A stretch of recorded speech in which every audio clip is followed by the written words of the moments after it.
Hello everyone, welcome back to Total Football Talk. So we're going to look at all the latest news coming out on this match day. This is the biggest game day of the season so far. Everything rides on today, but we're going to look at all the latest news and transfer news surrounding Manchester United. We're going to look at a little bit about sort of the headlines, what Ruben Amorim has been saying about his philosophy, a little bit on Delap and Osimhen, the usual kind of talk.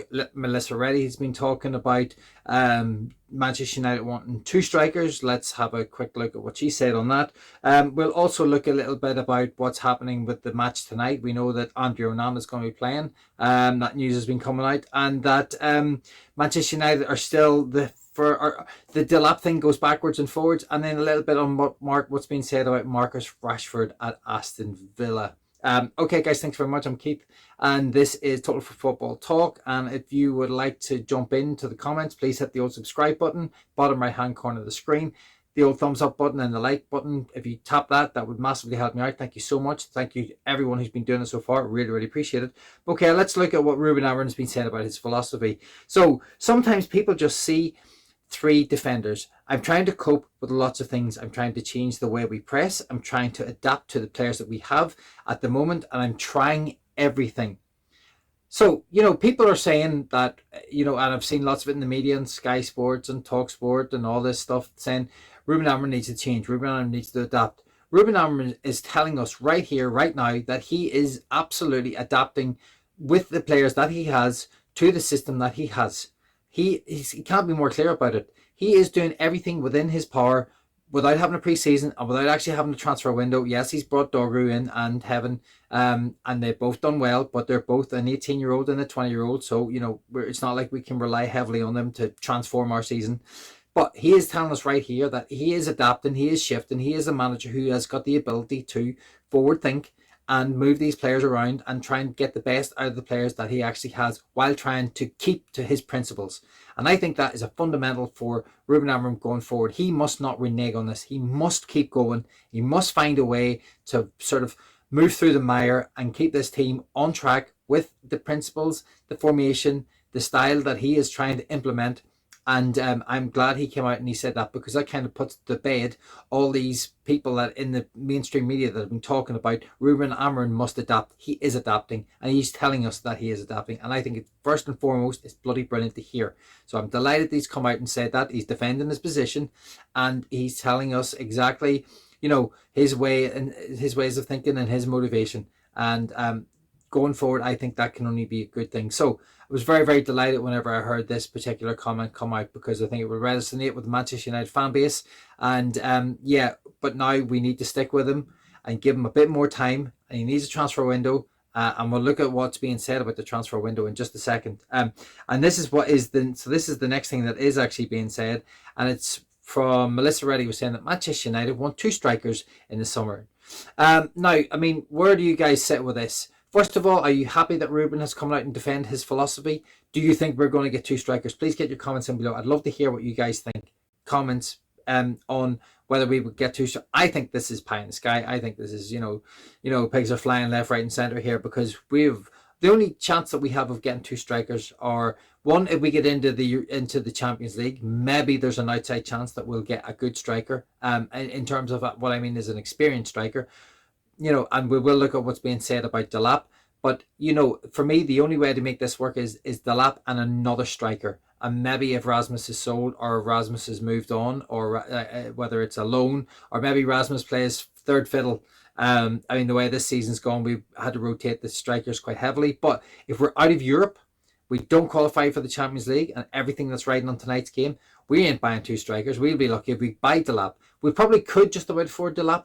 Considering the price tag falls 30 million if Ipswich get relegated. But I just think that we will be looking at Manchester United with one striker in the summer, and that's if we don't qualify for the Europa League. If we qualify for the Europa League, maybe we'll end up having two, but maybe they'll qualify this by saying that Cunha is a so-called second striker, and maybe he's the one that we go for, and maybe it's Delap and a Cunha. I still don't think that's enough for me personally, but maybe that is what they are thinking, and maybe that's how they'll spin it.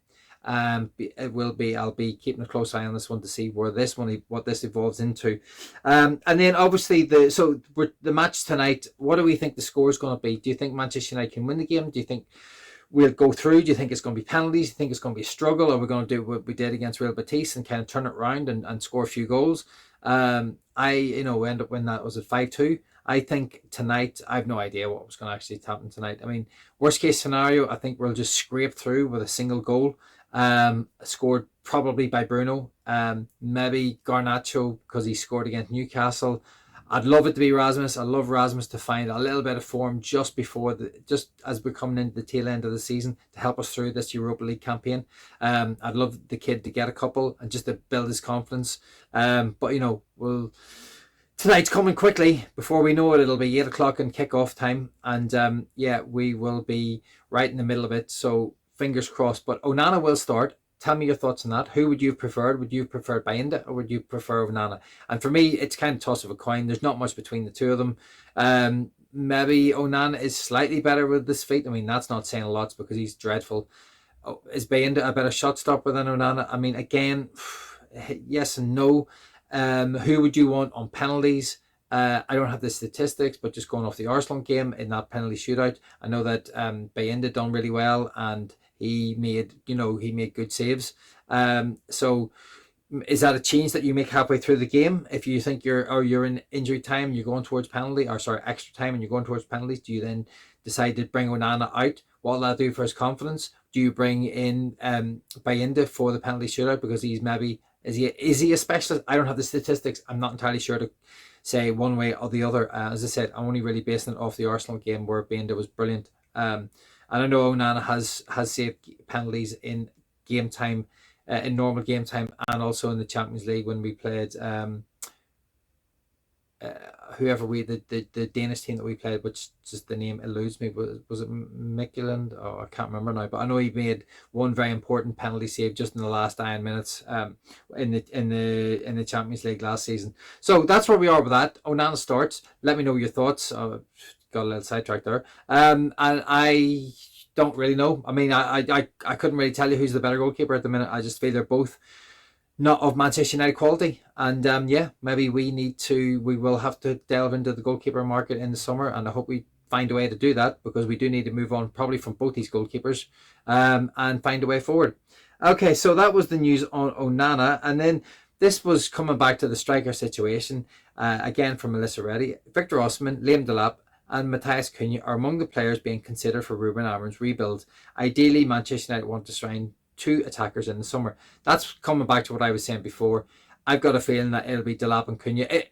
That's we're not going to get Osimhen, Delap, and Cunha. I mean, now we did get the 3 of them. I'd be very, very impressed. I would be very impressed with Ineos and the Glazers. But I just don't think I think it's a dream. I think if we get one of them, it'll be okay. Delap, I'll back him. He's done well. We talked about it before, but he's still young. He's still got so much to learn. His second season syndrome also is a massive concern for me with Delap in the Premier League. I said before, Evan Ferguson, prime example, someone who's done it in the first season, second season, just disappeared for different reasons, injuries, just loss of form, and we know when players come to Manchester United, they get injured because it's just what happens. So, I mean, expect that Delap to be out for a period of time. So, can we get rid of Rasmus Højlund? Because if Delap's out, then who have we got? No one. So that's where we are with that. And now Manchester United, and then this is just coming in from Graham Bailey. Manchester United have made contact with Delap about moving to Old Trafford, although some people within the club are unsure whether this is the right fit. It'll be interesting to see if United decide to proceed with signing him in the summer. So, Delap is the one who is... It does seem like Delap is the one that we really want. Delap is the one that we're chasing. Delap's the one. Delap. So everything's about Delap. And so I think that's where we are with Delap. I don't know. He probably will be the one that comes in, but for me, it's not enough, and it's not massively going to help us out. But we will have to just move forward with it and pray to God that it works. And this is the final little bit on Marcus Rashford, who's never been happier during his loan spell at Aston Villa. This has been coming out. A source close to Rashford said that he has benefited from a change of scenery at Villa Park, and he has appreciated Unai Emery's man management.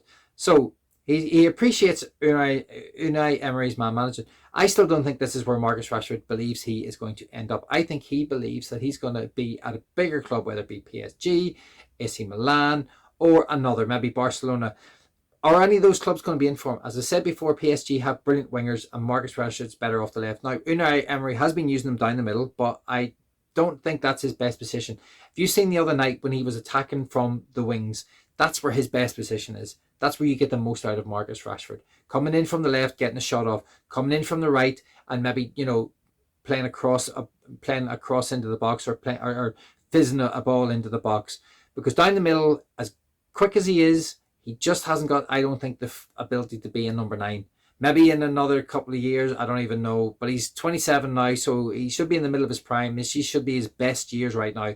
And his next contract is his big one. Wherever he signs now, wherever he goes, that's it. I don't think he'll be back at Manchester United. Even though he's coming out with kind words, I don't see it being Aston Villa either. Now, what worries me about this is a prolonged transfer window with Marcus Rashford not actually going anywhere anytime soon, meaning even the small amount of money, be it 20 million, and the wages off the books, means it's a knock-on effect for us trying to sign players further down the line, and I just don't see it happening anytime soon.